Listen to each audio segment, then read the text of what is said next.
Welcome to Simply Sarah. I'm Sarah Stockham, your host, and I'm so pleased that you are here. Our team gets so excited knowing that we have people who are listening truly around the globe. And thank you for listening when it works for you, whether you're coming in live or in a different time zone and need to listen later on. And whether you choose to watch or you choose to listen as a podcast, we are so deeply grateful for you. And we are also grateful for our paid sponsors with Hudson Natural at Field Trip in New York, and then also Glass Arts Collective in California, and also our guest today. So we are so pleased about all of these different pieces that make this show work and make it available around the globe. I am so excited to share with you a little bit about Julie Boll, who I'm going to be bringing on in just a few seconds. I got to meet her this summer. We were both at a conference on the beach in Michigan, across from Chicago. And she has this beautiful way of seeing life and has worked with Brene Brown, has been trained.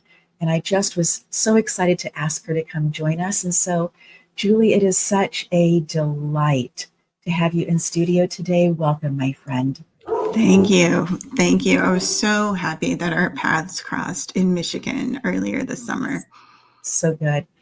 Tell me how you got to work with Brene Brown. Tell me how kind of your journey to where you are now, because you are helping coaching at the highest level, impacting people's lives, working with nonprofits across the board. How did you get to do such a fantastic thing? It's interesting. I think as we evolve and really lean into our gifts, we see that we've been doing it all along. We just didn't call it coaching. So I made the leap to solopreneurship, entrepreneurship about 7 years ago now. And at that time, I've been in nonprofit my entire career. I was in a grants professional role. And I knew I was having an impact on the money that we were bringing into the organization. And in order to get the grant funding that we needed to be visionary and collaborative and bring different, in an academic setting, we needed to bring faculty and outside partners, and then, of course, the grantors involved.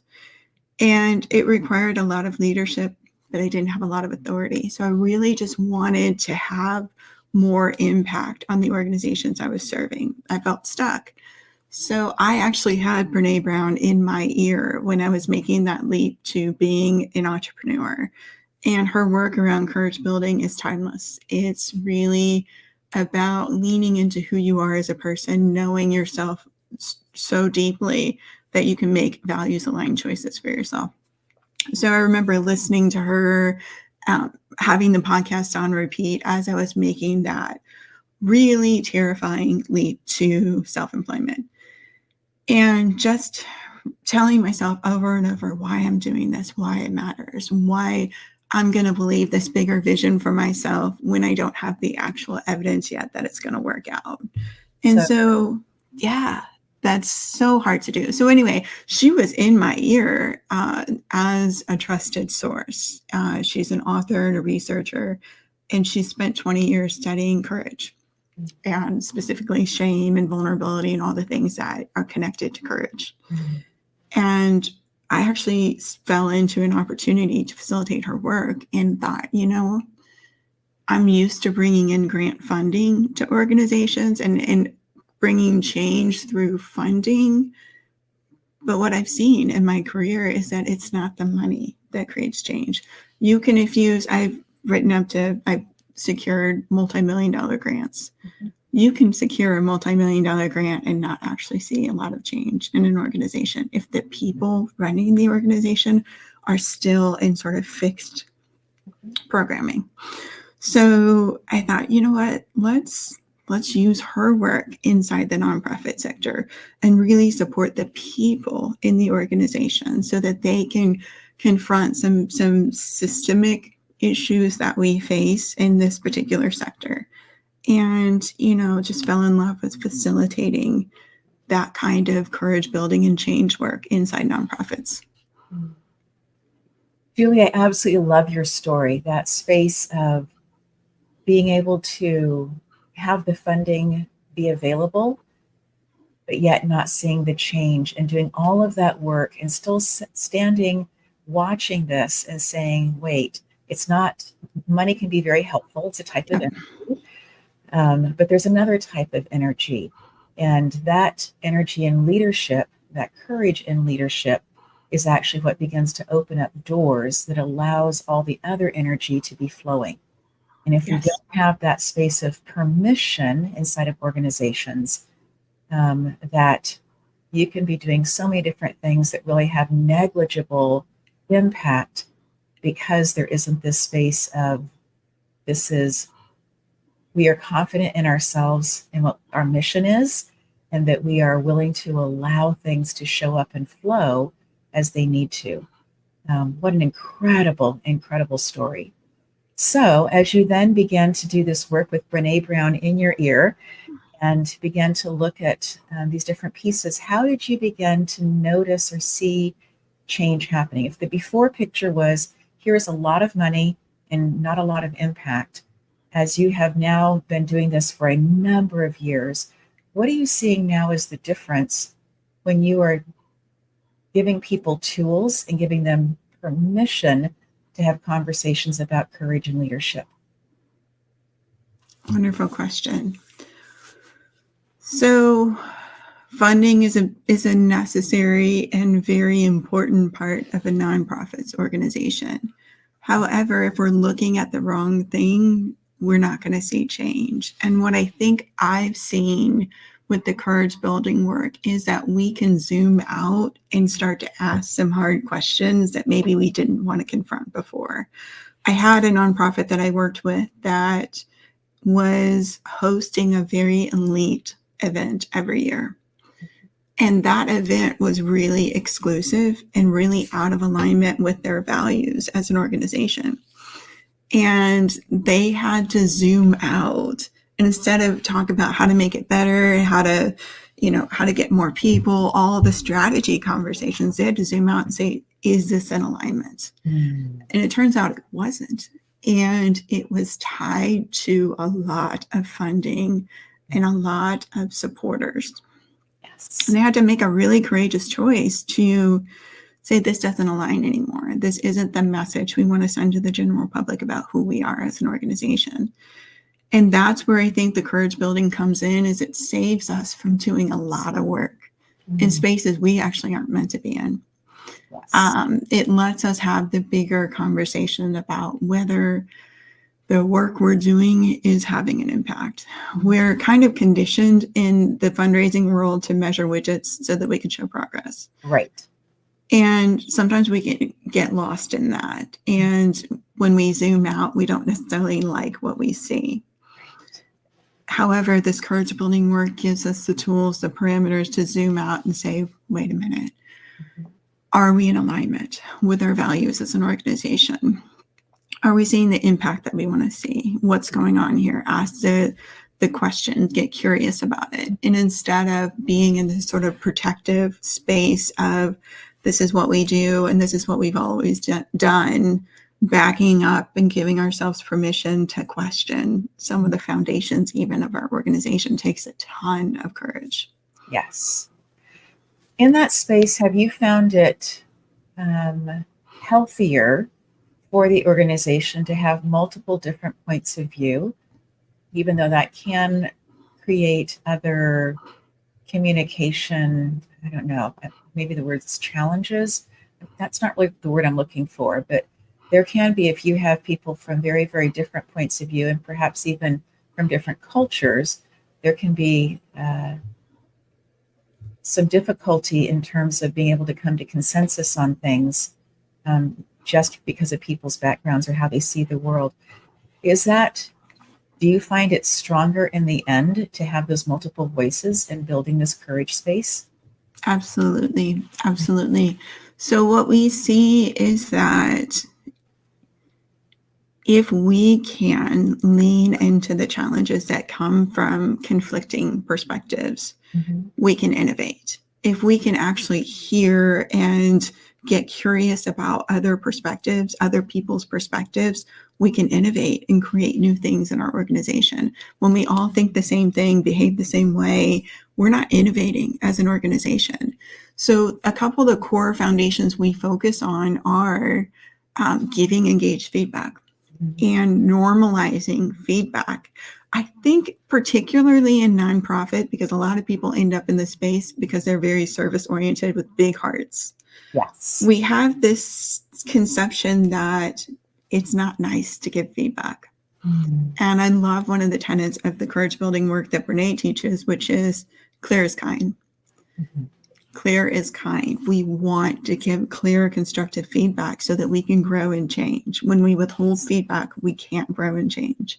So we want to create cultures where multiple perspectives can be considered and accepted and included in the process. That's what we need in our organizations. We run into the most trouble when we only see from one perspective. So I think that this particular curriculum is really helpful in letting us manage the physiology that comes up when we have shame triggers. The shame trigger that says, I don't know what I'm doing. We actually teach you how to manage the physiology that comes up with that, which is watching the thoughts that are coming up, watching what's happening. And are you getting tunnel vision? Are your hands sweaty? What's happening when you're getting triggered, so that you can interrupt it in the moment and stay engaged and stay curious and have the conversation that your organization so desperately needs you to have.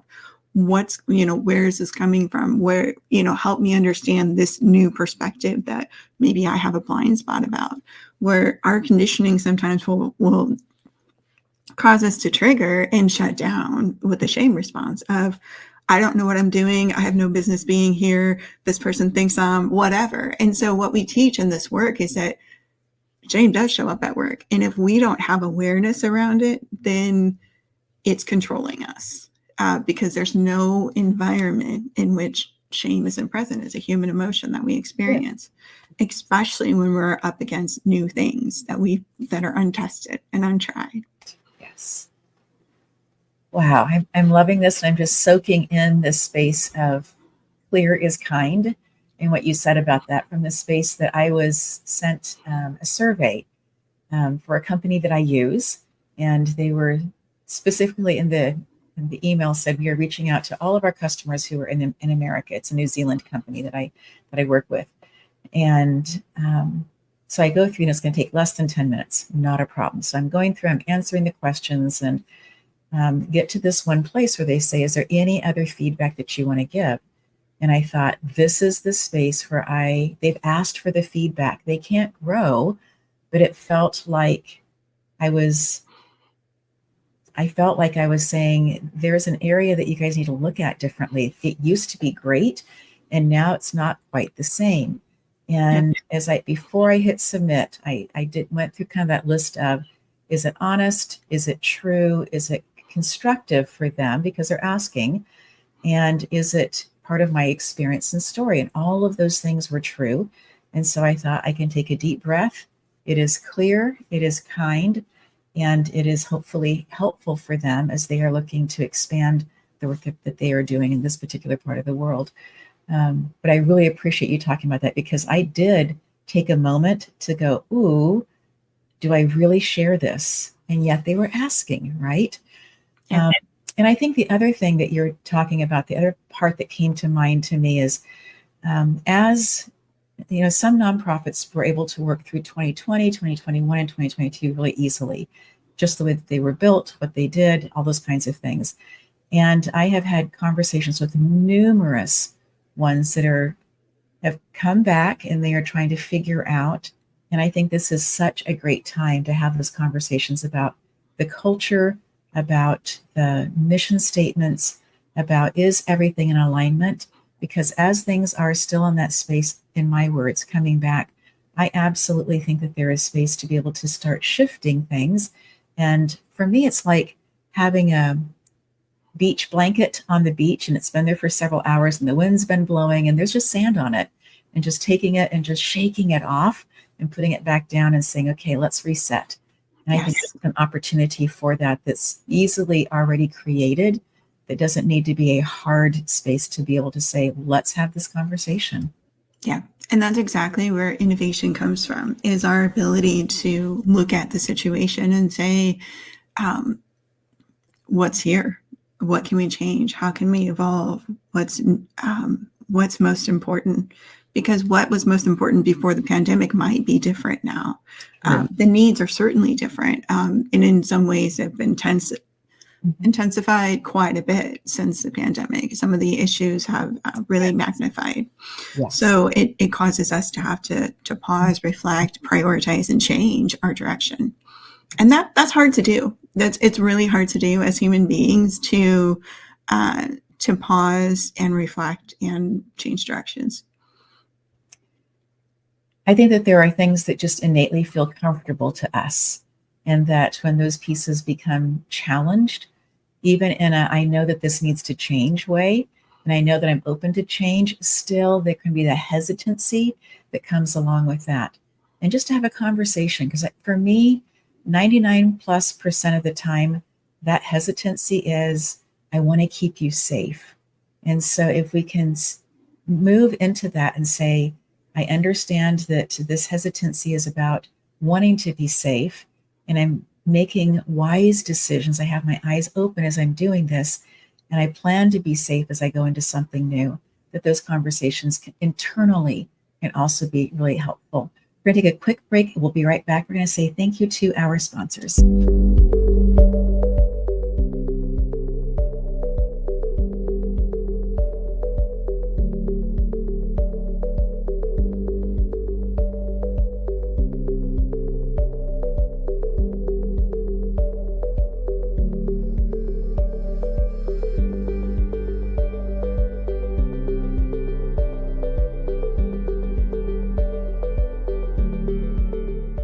Glass Arts Collective is doing something so fun and amazing. Believing that all of us are creative, they are opening up their Instagram page for people who are creating things to be able to post those things there. I also believe that you are creative, and I'm super excited about this opportunity to be supporting Glass Arts Collective. They are amazing. And I love shopping on their online store. It's an incredible place to get unique gifts, and just so grateful for them. This conversation with Julie is one that is really, I think, such a timely conversation. In some ways, we're coming into the time of fall, of autumn, of being in autumn, and shamans will talk about this particular space as being one of allowing things that no longer align, allowing those to mulch away, allowing those to be just go back into, if you think about energy as leaves from a tree, that they are falling, and that those things can go into a compost pile and then come back later on having nourished things so incredibly well. And so I remember for myself that there came a point that after years of taking piano lessons and being with the band, I knew that I had come to a space and time I needed to let that go.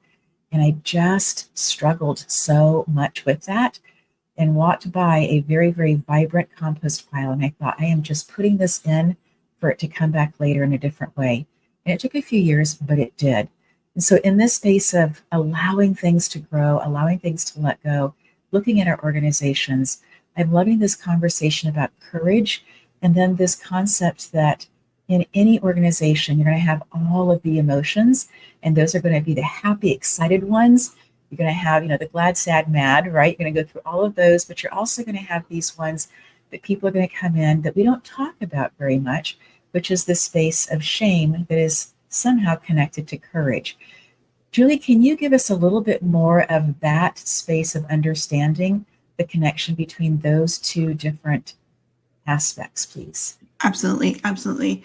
So when we think of courageous leadership, we think of the ability to show up and act in a way that's in alignment with our integrity and our values.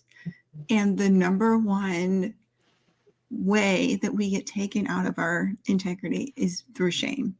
So if we aren't willing to understand shame, understand the mechanics of shame, learn how to spot it in our own lives, in our own leadership, in our own behaviors, we're going to be stunted in our ability to lead courageously. So the two are linked. And one of the biggest skill sets that we teach in daring leadership is vulnerability.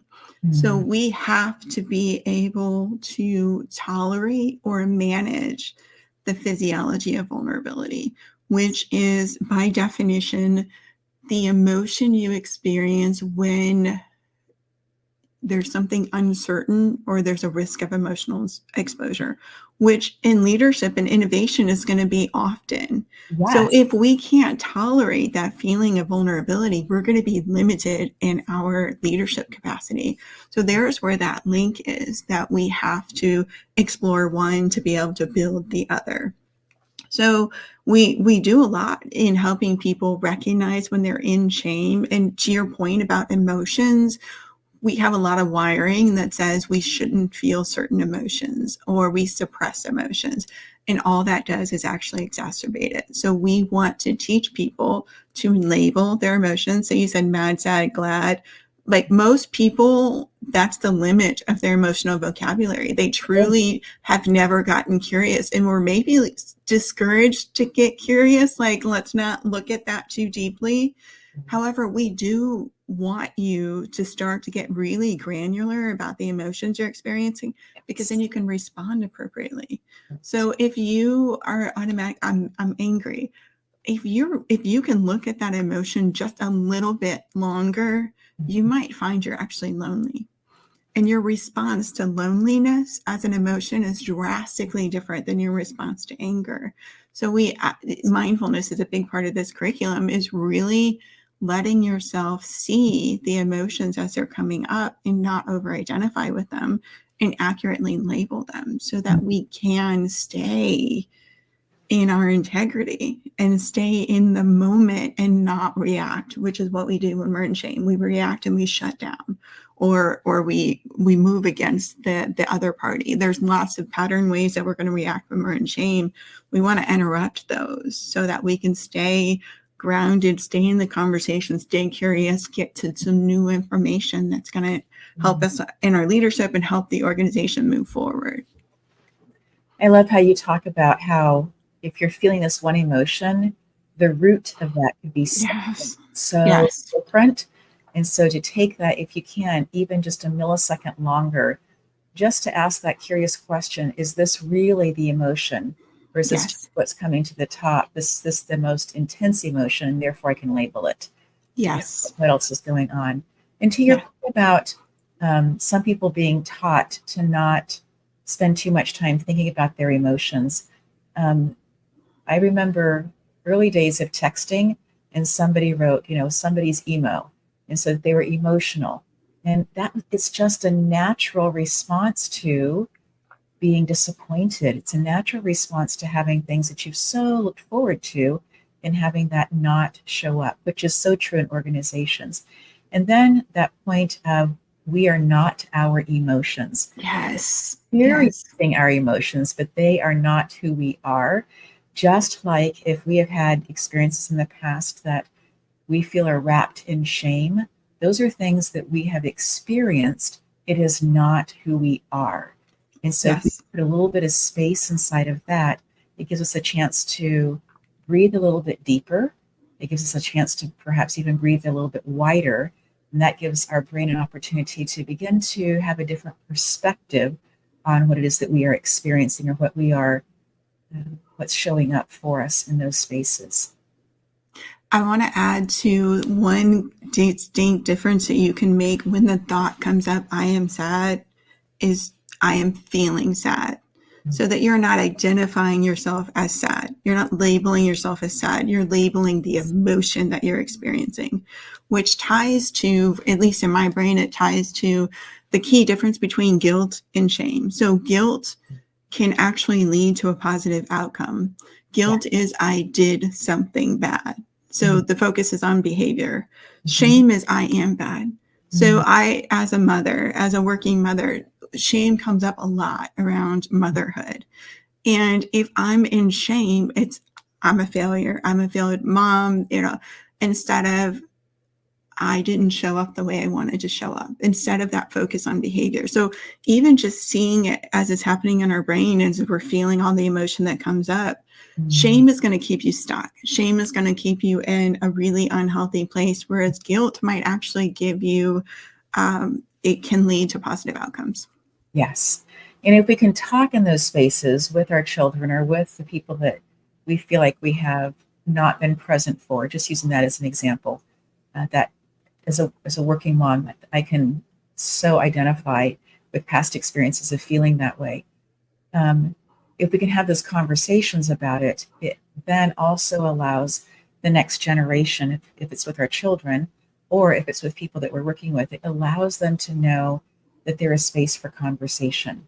And Yeah. that conversation, for me, is the beginning of being able to, whether it's an internal conversation or external conversation, a beginning of what could the next step be? How could this, what are the possibilities this could open up Yes. for us, for the organization? Yes. And I love your distinction that you're sharing so clearly between shame of being I am, whatever that is, versus the guilt of I have felt, I'm noticing experiences, I'm seeing this. And this is something that we can work with and we can do something about. It's that when we feel that we are that whatever on the negative scale, that really pulls down not just our own energy. For me, it's a black hole that Yep. just sucks in the energy of other people around. It becomes almost an energy vampire in that black hole sucking in. And so, what a really, really important distinction that you made there. Thank you for that. Absolutely. It's been really helpful for me. So, when we think about helping organizations, we have to help the people within the organization. So, Yes. that's what I focus on is personal transformation. So, if you are working for your organization, it doesn't matter to me if you can teach this work to someone else. It matters to me if you can practice the work. It matters to me if you have new self awareness, if you are practicing the tools, if you're getting triggered. So we want to get it right. I've been facilitating this work for 5 years, and I really truly think I had like a secret expectation that I would be shame free in 5 years. It'd be like, I am the master. It is no longer an Ding. issue. Check. And I have taught this so many times that is not how it works. However, I spot it sooner. And that's what we're empowering people inside organizations to do. But do your work first, Yes. because the way you show up is the most powerful. Talk about energy, is the most powerful influence that you can have on your team. Is if you can show up honestly. Sometimes it's listen for one beat longer. Mhm. Maybe that's the win. I didn't trigger and I listened for one beat longer, and I learned something that completely changed my understanding of the situation right now. That's what we're trying to gain. It's just small ground, but we want to do the work for ourselves. And then within an organizational context, we want to have shared language and shared understanding, and then practice the tools together. So hold each other accountable to practicing these tools, which feel clunky at first. The story I make up is not always language that you hear, but you're Right. going to normalize it within your cultures. You're going to normalize having feedback conversations that are in the spirit we talked earlier of growth. Like, we need feedback to grow. And so feedback doesn't have to be seen as, oh no, I'm a failure, I've done something wrong. Mhm. Feedback can be seen in a much more positive way. I love how you're talking about organizations having these spaces for vocabulary. Yes. I think that in my own personal world, I know that when I was introduced to Reiki, and then as I began to teach Reiki, it was so important for me that I taught my husband and daughter. And I said, Mm-hmm. I don't care if you ever use this or not. I just need for us to have a common vocabulary as we're talking about different things because we're all sensitive and taking energy in and it'd be helpful for us to be able to grow our vocabulary with this. And I think also thinking back to my years as in the classroom, when our school site would work on something very, very specific, it would be printed up and then laminated because all things were laminated that needed to be printed out. And we would put it up on the wall. And the reminder was for us as teachers, yes, for the kids, as we would go through that process of teaching whatever it was that our focus was for that particular year. But that was also then part of our culture as a school. Later on, when I began moving through 5 different elementary schools teaching music, you could feel from the point that you parked your car, you could feel what that particular space was about. And the Yeah. ones that had done the work, where the teachers had walked across the aisle from elementary and primary, upper grades and lower grades working together, you could sense that and feel that. And the kids felt safer in those spaces because the language and expectation that was used for what we expected as kindergartners as they grew through the school, if they were a 4th grader and they were doing something that they weren't supposed to, the kindergarten teachers would call them out and vice versa, right? So it was this across the board that they felt safe. They felt they had the safety net. And there were other schools that just really struggled with, you have fewer children in your class because you're teaching primary. I have more and they're bigger and it's just not fair. And so that there would be these headbutting competitions. Yes. And I never went to any of their staff meetings ever, but you could feel it when you walked onto the campus of what was taking place. And so you talking about this space of vulnerability and having a combined vocabulary is such rich fabric for a space. I love that you named they felt safe and they had a safety net. I do think that's what bringing this work into organizations can do is, one, we talk about what it looks like when shame shows up in the workplace. And very often people have a sense of almost relief when they're like, that's what it is. That's what I've been experiencing. I recognize that. And you just gave me language around something I had been feeling and couldn't articulate. So automatically there's a sense of a little bit of relief that we can see now how this is showing up so that we can shift and change. And then we can create a safe place for vulnerability, a safe place for practicing these tools, a safe place for questioning, innovating, all the things you need safety for innovation. So I know in listening to your other work, those schools that had the safety net also performed better. It's the same way in our organizations. You're going to have innovation, creativity if you have safe environments for people to work. Absolutely. And that piece of safety is something that when I was teaching in the state of California, that was our highest, that the kids were safe, that everybody was safe. And then after that, secondarily was about education. And when I would talk to the students in their first week of school or so and say that, I would say, we're going to go out for a pretend fire drill so that we all just know where we're supposed to go. Oh, we know it. That's okay. This is how we're going to do it inside of our class, because I want all of us to be safe when we leave for our drills. And so that space again of practicing things that were going to be coming up anyways. We would have, drop drills, all the different kinds of things. But to start in that space, but that also then gave us a common language about the spaces that we are in. And Yep. I have been in buildings or places that you were allowed only in certain spaces, and don't knock on that person's door, or don't go to that office, or don't. Completely fine. It's a different feeling in those spaces. But when you walk into a place and office doors are open and people have happy little things, and they are at their doors talking to each other because they are enjoying each other's whatever is going on, whether it's their personal life or in work. And yes, there's a time for that coffee break. I get that. But there's also this space for the spontaneity of the moment. I just got the call, my kid's going to college, right? And that the space for those kinds of celebrations, that weaves, that really is what weaves the fabric for me of being in a space where safety is all around. It's just an unspoken. I can see it because people's faces are sharing it as well. I love the connection between physical safety and what we have to do to plan for that and make sure that we feel confident in our ability to react in a threatening situation. And then the psychological safety, it's the same thing. How are we going to communicate with each other? What are our tools that we're going to use, what's okay and what's not okay, which is the boundaries. So when those doors are open, more than likely in a healthy culture, there's boundaries around what's okay and what's not okay, and those boundaries are communicated. So it's not that it's a free fall and, people are showing up at all. It's that those boundaries have been communicated without having to put the physical barrier up. Yes. So we talk about in armored leadership spaces, compliance and control gets really rigid. And you do see this in education where it's like nobody gets a break if ever, like there's just some compliance and control things that will show up.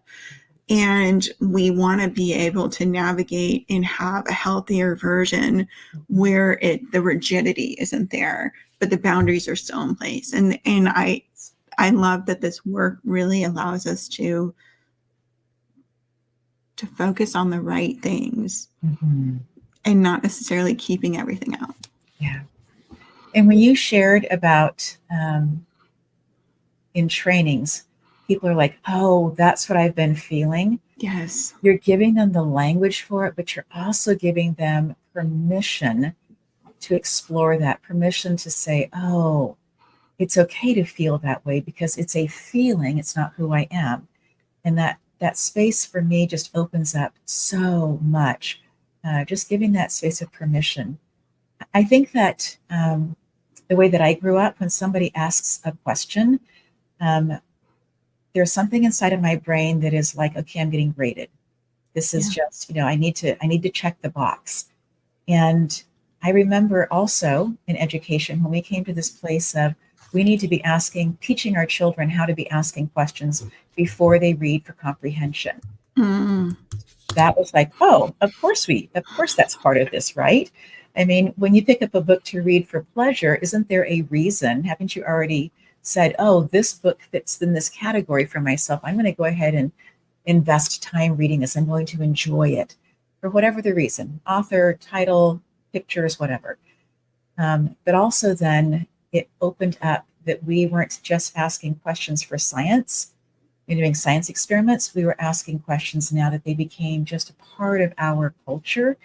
And that's something that now that I'm not in the classroom, coming back to that and saying, asking questions because they can be empowering and they don't all need to be answered. And taking that off, I no longer need to answer every single question that comes up. And that's okay. So the checklist that you mentioned that you have in your head of making sure that you get the answer right really ties to perfectionism, which is something we talk about too, where there's a pendulum here. Perfectionism in its highest form is a really restrictive thing that happens. It's that belief that if I don't act perfect, or let me rephrase that, if I act perfect, do everything right, I can avoid or minimize shame, which is impossible. We can't do it. So it fools Aaron to do it. And so we want to be on the other side of that continuum, which is healthy striving. Right. Yes, of course we want to improve, grow, whatever the situation that we're in, but we're not going to be handicapped or restricted by this belief that I have to do it perfectly. I have to answer the checklist, or I have to finish that checklist before I can answer the question perfectly. And it's interesting when I work in nonprofit spaces and we do a poll on which of these behaviors show up. Perfectionism comes up just with flying colors every single time. Yes. And think about innovation. We all need innovation in our organizations. Absolutely. Yes. But innovation and perfectionism don't go together, because perfectionism is, I need absolute proof that I'm going to succeed before I try. Innovation is, it's never been done before. There's no way you're going to get that proof. So we can't innovate if we are also being, handcuffed by the perfectionism. So we have to confront those patterns and those beliefs that we have. When I was growing up overseas, my parents were both educators, and we had homeschooling, and we buy the Scots Foresman kit before we went back overseas. And in there was this kit that was an SRA kit. I don't know what SRA stands for. I'm sure it had to do with reading comprehension of some kind. You start in the beginning, you read the first one, you answer the questions.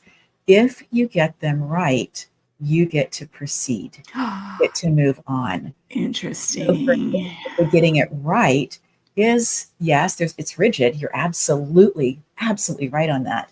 But there's also this, I've got it taken care of. Now I can go do something more. And I also, in this conversation, am seeing this idea of the puritanical work ethic. I'm going to work, check it off. Now I can play, right? And it's Mm-hmm. just, it's built into some fabrics of some places. Oh, yes, And absolutely. when somebody challenges that, it's like, oh, no, no, no, we can't play yet. We haven't gotten everything done yet. And so, yes, that SRA kit, nothing quite like it. It's interesting how we pick up the wiring that I can't pass go until I've done XYZ, so there's some positive benefit, and then there's some residual stuff that can keep us stuck and we don't even see it. Yes. Yeah. To So, your point of categorizing work and play as separate, we know the research shows us that play leads to creativity and innovation. We need it in our workplaces. We just need boundaries around it. We need clear language around it. What's okay, what's not okay. So yeah, we do have to rethink some of our just assumptions around what yes. professionalism is. And I know that when we teach this work, it's still a really new concept for people to think about what vulnerability is Right. and what's allowed in the workplace. Yes. And we spend a lot of time untangling that. And, my understanding of it continues to evolve over time as well. Yes. But, vulnerability is willing to sit in the emotion of not knowing, uncertainty. It's not necessarily disclosure. So people will be like, well, we don't want to cry at work. We don't want to this. We don't want to that. We're not promoting, disclosure for the sake of disclosure, but we are promoting allowing yourself to be vulnerable and not have the answers. And that's actually going to increase your trust with your team and your ability to lead your team. Julie, that's so good. It's just like this beautiful massage on my soul. I love what you're sharing here. This is so profound. As you are looking successfully in business, solopreneur for over 5 years, teaching this work so I think you're getting close to a decade here of you working on your kinds of things. What do you see coming up next for you as an entrepreneur? It's a great question. I love supporting entrepreneurs. So I mentioned at the beginning of this call, we can look back and see we've been doing the same work all along. We just called it different things. Yes. And so, I spent the first half of my entrepreneurship journey being a direct service provider to nonprofit organizations. Let's do strategic planning. Let's do grant writing. Then I decided, what, I really want to support the leaders within the organizations, the service providers within the organization. They need support. And I'd love to do that. And I also love to support other business owners that are in the nonprofit space, because there's a unique one is predominantly women that are running businesses that are consulting with nonprofits. And number two, there's an interesting scarcity that comes from having a nonprofit or education group as your client, Mm-hmm. because they are a non-for-profit and they are a service organization for underprivileged or in need groups. Yeah. And I really I enjoy working with, when I'm thinking about the future of my business, I'm going to continue working with the business owners that are supporting our nonprofit organizations and coaching them on things like knowing your value and charging what you're worth. Because underselling yourself and undercharging your work is not helping the organization that you serve. There's an interesting duality that happens there where you're assuming that the organization that you're serving cannot harness resources and invest in you and doesn't have that capability. And we're going to assume that they do. Yes. And that your talent and your value is worth what other people are, charging for that same stuff. So I think I'm going to continue to expand into coaching the business owners that are serving nonprofits, in particular the female business owners, on really thinking about their value in the workplace. And we we handicap ourselves. We all do, or I'm going to stop using that word, but we make things harder for ourselves sometimes when we try to do everything. And that's been my journey the last 7 years. And I just like, as soon as you learn a lesson, you're like, I want to help someone else learn this lesson too. I want to help someone else, kind of get out of their own way when it comes to how we run your business, how we run our businesses, what we say yes to, what we say no to, where we invest our energy. Yeah, so that's really where I see the future of my work going. I will always support nonprofit organizations in increasing their capacity for courage, trust, innovation, all of those things.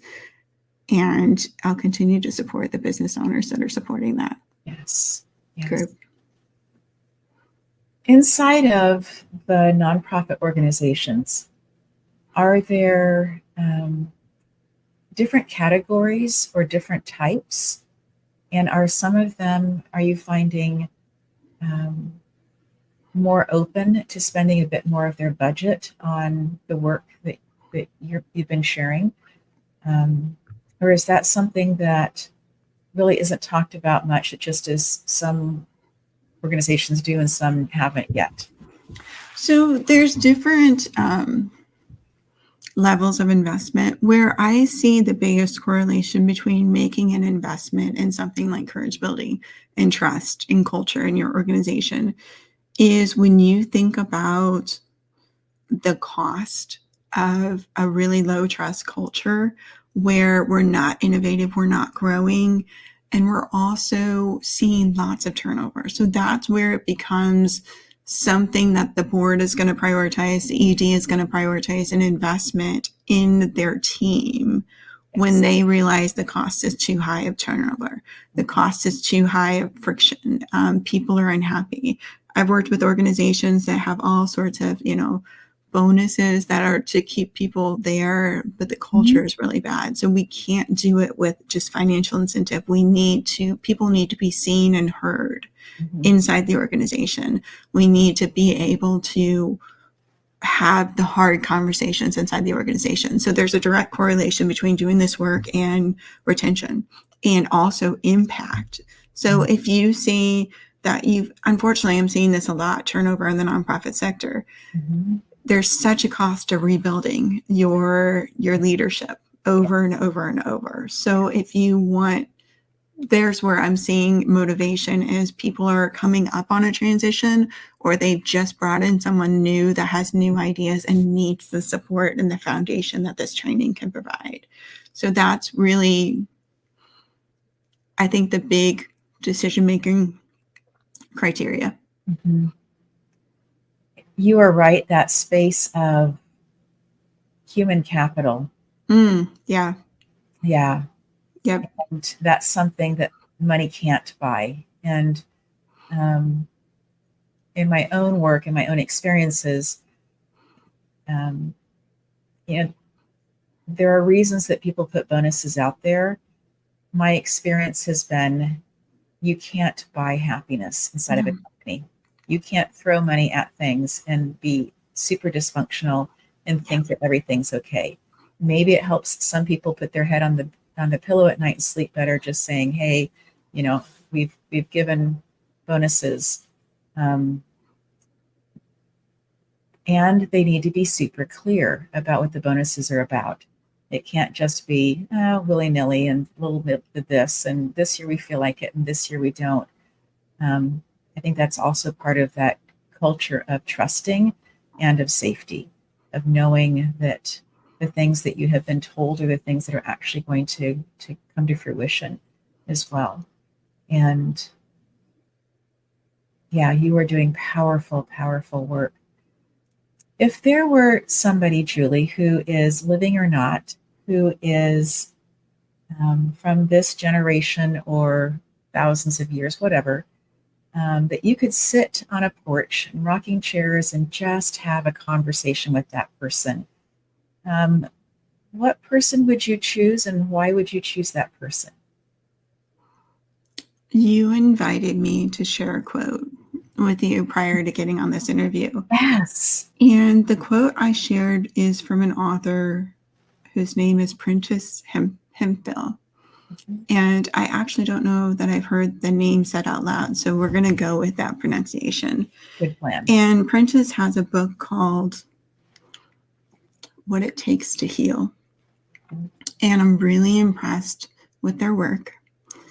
And it takes courage, which is something I've been teaching through Brene Brown's curriculum for the last 5 years. And it puts in the context of social justice and healing. Mm-hmm. And Princess is just someone that I would love to just sit in a room with and listen to, not even necessarily ask questions. Mm-hmm.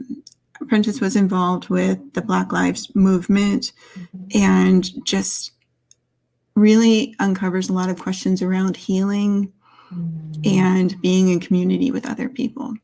And it just feels really important in this moment right now. When we think about all the collective trauma that we've experienced, mm-hmm. I'm thinking about trauma that shows up in nonprofit spaces with people who choose that career and have perhaps experienced their own trauma and then are serving people with the trauma. It's just an interesting framework that I want to learn more about. So I would say Princess. That's so good.